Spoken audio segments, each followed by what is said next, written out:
እንደምን አላችሁ? እኔ አለው እግዚአብሔር ይመስገን ደህና ነኝ። ዛሬም በጠቃሚና በአዲስ ፕሮግራም በድጋሜ ተገናኝተናል።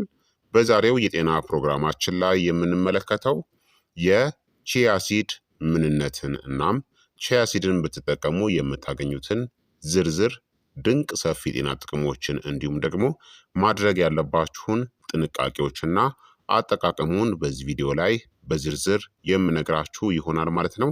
ስለ ቺያ ሲድ በዚህ ቪዲዮ ላይ በደንብ እንድታውቁ ይረዳችኋል ማለት ነው። ላይክ እና ሼር በማድረግ ሌሎችንም አስተምሩ አሳውቁላለሁኝ። ላይክ ሳታደርጉ በፍጹም እንዳትጀምሩ ለእኔ ስለሚጠቅመኝ ማለት ነው። ጥያቄያችሁን በኮመንት ላይ አስፍሩልኝ። በቀጥታ ወደ ጤና ትምህርታችን የማልፍ ይሆናል። ቺያ ሲድ ወይም ደግሞ የቺያ ፍሬዎች መነሻቸው በመካከለኛው እናም በደቡብ አሜሪካ ከሚገኘው ሳልቪያ ሂስፓኒካ ከተባለው ተክል የሚገኙ ጥቃቅን ጥቁር ወይም ደግሞ ነጭ የሆኑ ፍሬዎች ናቸው። በታሪክ በአስቴክስ እና በማያን ህዝቦች ዘንድ ለጉልበትና ለጽናት የሚመረጡ ዋና የምግብ አይነቶችም ነበሩ። ቺያ ሲድን ልዩ የሚያደርገው በውስጡ የያዘው የንጥረ ነገር ክምችት ነው። መጠናቸው ትንሽ ቢሆንም ከፍተኛ የሆነ ንጥረ ነገርን ግን በብዛት ይዘዋል። ፋይበርን ይይዛሉ በጣም በከፍተኛ ሁኔታ። ኦሜጋ ስሪ ፋቲ አሲድን ከእጽዋት የሚገኝን፣ ፕሮቲንን፣ ማዕድናቶችን እንደ ካልሲየም፣ ማግኒዥየም እና ብረትንና አንቲ ኦክሲዳንቶችን እንዲሁም አንድ ልዩ የሆነ ችሎታም አላቸው። ከፈሳሽ ጋር ሲቀላቀሉ ከክብደታቸው ከ10 እስከ 12 እጥፍ የሚበልጥ ፈሳሽን በመምጠጥ ጄልን ይሰራሉ። ይህ ለብዙዎቹ የጤና ጥቅሞቻቸው በጣም ቁልፍ ነው። አንድ የሾርባ ማንኪያ በግምት ወደ 15 ግራም የሚጠጋ ቺያ ሲድ በርካታ ንጥረ ነገሮችን ይዟል። የሚይዛቸው ዋና ዋና ንጥረ ነገሮችም ካሎሪ ከ70 እስከ 75 ካሎሪ፣ ፋይበር 5 ግራም በቀን የሚያስፈልገንን 20% ያክሉን ይሸፍናል። ፕሮቲን ከ2.5 እስከ 3 ግራም፣ ስብ ወይም ደግሞ ፋት 4.5 ግራም። በውስጡ የሚገኘው አብዛኛው ስብ ታዲያ ኦሜጋ ስሪ ፋቲ አሲድ ሲሆን ለልብና ለስነ አእምሮ ጤና እጅግ አስፈላጊ ነው።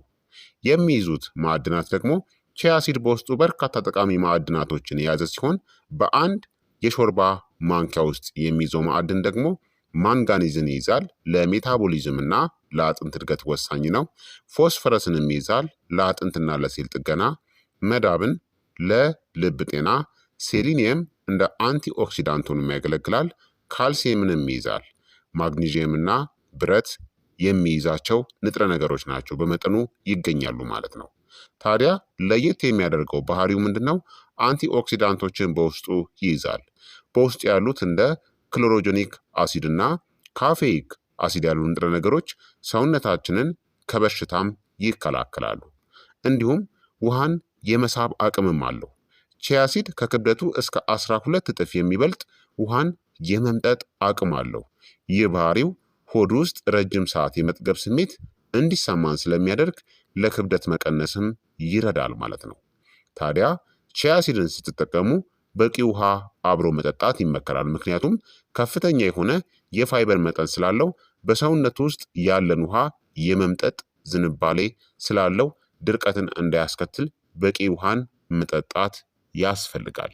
ታዲያ ቺያ ሲድን በየቀኑ በአመጋገባችሁ ውስጥ ብታካትቱ የምታገኙትን ዝርዝር ድንቅ 12 የጤና ጥቅሞችን ልንገራችሁ። አንደኛ፣ ኃይለኛ የምግብ መፍጫ ስርዓት አስጪ ናቸው። ቺያ ሲድ በፈሳሽ ውስጥ የሚሟሟ ፋይበር የተሞሉ ናቸው። ይህም በሆዳችሁ ውስጥ ጄልን ይሰራል፣ ሰገራን ያለሰልሳል፣ ጥሩ የሆኑ የሆድ ባክቴሪያዎችንም ይመግባል፣ የሆድ ድርቀትንም ለመከላከል ይረዳል። አዘውትሮ መጠቀም ንጹህ እናም ቀልጣፋ የትልቁ አንጀት እንዲኖር ይረዳል ማለት ነው። ሁለተኛ፣ ክብደትን በተፈጥሯዊ መንገድ ለመቀነስም ይረዳል። ጄል መሰል ፋይበሩ በሆዳችሁ ውስጥ ስለሚለጠጥ ለረጅም ጊዜ የጥጋብ ስሜት እንዲሰማችሁም ያደርጋል። ምግብ የመመኘት ስሜትንም ይቀንሳል። ከመጠን በላይ መመገብን ይቀንሳል። የምግብ መጠንንም ለመቆጣጠር ይረዳል። ጠንካራ የአመጋገብ ገደብ ሳይደረግ ክብደት ለመቀነስ ለሚሞክሩ ሰዎች በጣም ተመራጭ ነው። ሶስተኛ፣ የደም ስኳር መጠንንም ያስተካክላል። ቺያ ሲድ የካርቦሃይድሬትስ መፈጨት ሂደትን ያዘገያል። የደም ስኳር በድንገት ከፍ እንዳይል ይከላከላል። የኢንሱሊን ሴንሲቲቪቲንም ያሻሽላል። በተለይ የስኳር በሽታን ለሚከላከሉ ወይም ለሚያስተዳድሩ ሰዎች በጣም ጠቃሚ ነው። አራተኛ የእጽዋት ተኮር ኦሜጋ ስሪም ምንጭ ናቸው። የቺያ ሲድ ፍሬዎች አልፋ ሊኖሌኒክ አሲድ ኤኤልኤን ይይዛሉ። ጥቅሞቹም ብግነት ወይም ደግሞ ኢንፍላሜሽንን ይቀንሳል። የልብና የአንጎል ጤናንም ይደግፋል። አሳ የማትመገቡ ከሆነ በጣም ጥሩ የሆነ አማራጭ ነው።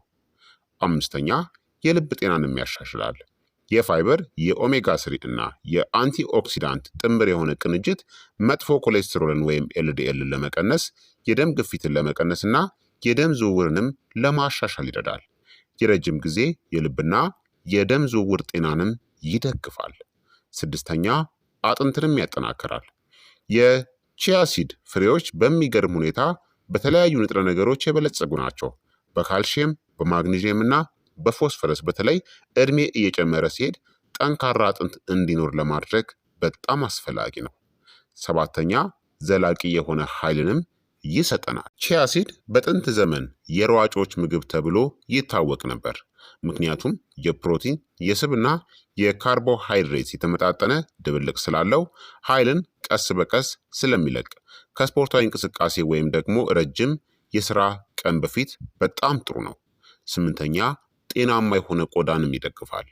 በቺያ ውስጥ ያሉ አንቲኦክሲዳንቶች እነዚህን ለመዋጋት ይረዳሉ። ፍሪ ራዲካሎችን፣ ያለ ዕድሜ ማርጀትን፣ በጊዜ ሂደት የቆዳን ብሩህነት እናም የመለጠጥ ችሎታንም ሊያሻሽል ይችላል። ዘጠነኛ የሰውነትን የፈሳሽ መጠንንም ያሻሽላል። ቺያ ሲድ ውሃን ስለሚመጥ ሰውነታችሁ እነዚህን እንዲያደርግ ይረዳል። ፈሳሽን ጠብቆ እንዲቆይ፣ ለረጅም ጊዜ እርጥበትም እንዳያጣ ያደርጋል። በሞቃታማ የአየር ጠባይ ወይም በጾም ወቅት በጣም ጠቃሚ ነው። አስረኛ ብግነቱን ወይም ደግሞ ኢንፍላሜሽንን ለመቀነስም ይረዳል። ስር የሰደደ ብግነት ከብዙ በሽታዎች ጋር የተያያዘ ነው። በቺያ ሲድ ውስጥ ያሉት ኦሜጋ ስሪ እና አንቲኦክሲዳንቶች እነዚህን ይረዳሉ። የውስጥ አካላት ብግነት ወይም ደግሞ ኢንፍላሜሽንን ለመቀነስ እናም የመገጣጠሚያ ጤናንም ለመደገፍ ይረዳሉ። 11ኛ ጥሩ የሆነ የእጽዋት የፕሮቲን ምንጭም ነው። ቺያ ሲድ ሁሉንም አስፈላጊ አሚኖ አሲዶች በትንሽ መጠን ይዟል። ለእነዚህ በጣም ጠቃሚ ነው። ለቬጂቴሪያኖች፣ ስጋን ለማይበሉ እና ለጡንቻ ጥገና እና ማገገሚያ። 12ኛ የሆድ ባክቴሪያን ወይም ማይክሮባዮምን ይደግፋል። ፋይበሩ እንደ ፕሪባዮቲክ ያገለግላል። ጠቃሚ የሆኑ የሆድ ባክቴሪያዎችን ይመግባል። የምግብ መፈጨትን እናም በሽታ የመከላከል አቅምንም ያሻሽላል። ጤናማ ሆድ አላችሁ ማለት የተሻለ አጠቃላይ የሆነ ጤና አላችሁ ማለት ነው።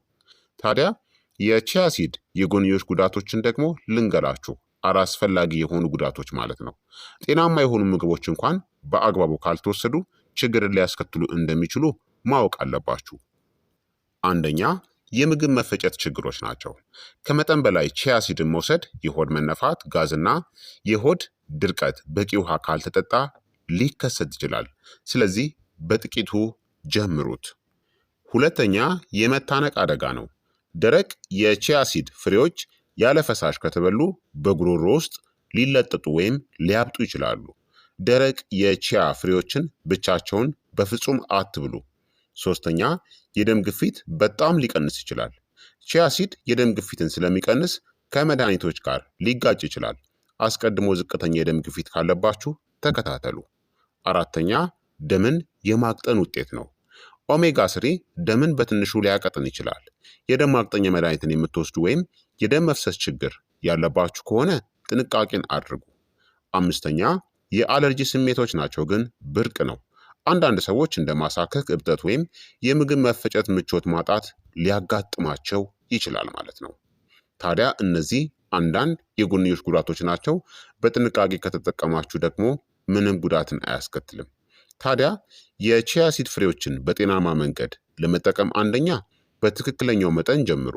ለጀማሪዎች በቀን በአንድ የሻይ ማንኪያ፣ መደበኛ ከሆነ ደግሞ በቀን ከ1 እስከ 2 የሾርባ ማንኪያ ከተጠቀማችሁ በቂ ነው።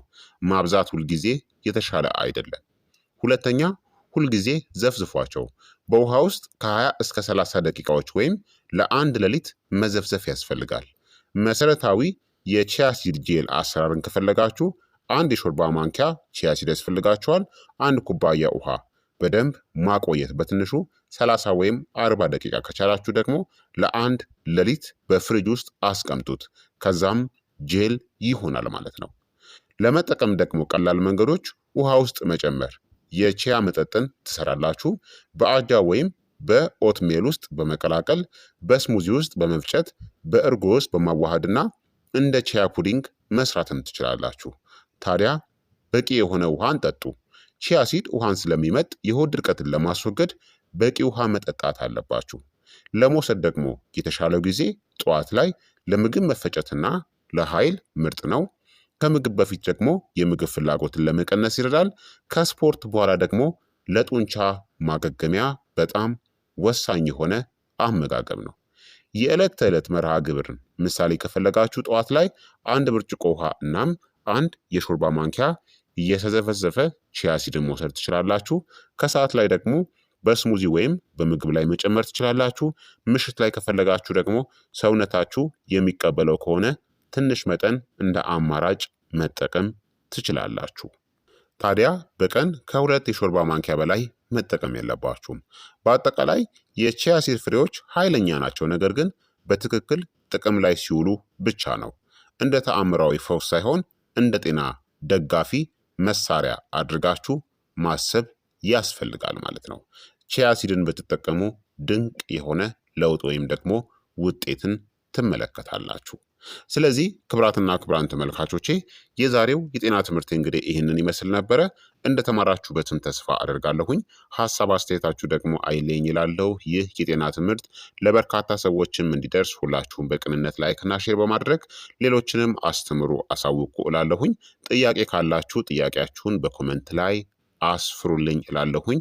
በቀጣይ የጤና ትምህርት እስከምንገናኝ እኔንም እናንተንም ቸር ያቆየን። መልካም ጊዜ፣ መልካም ቆይታ። ቻው ቻው።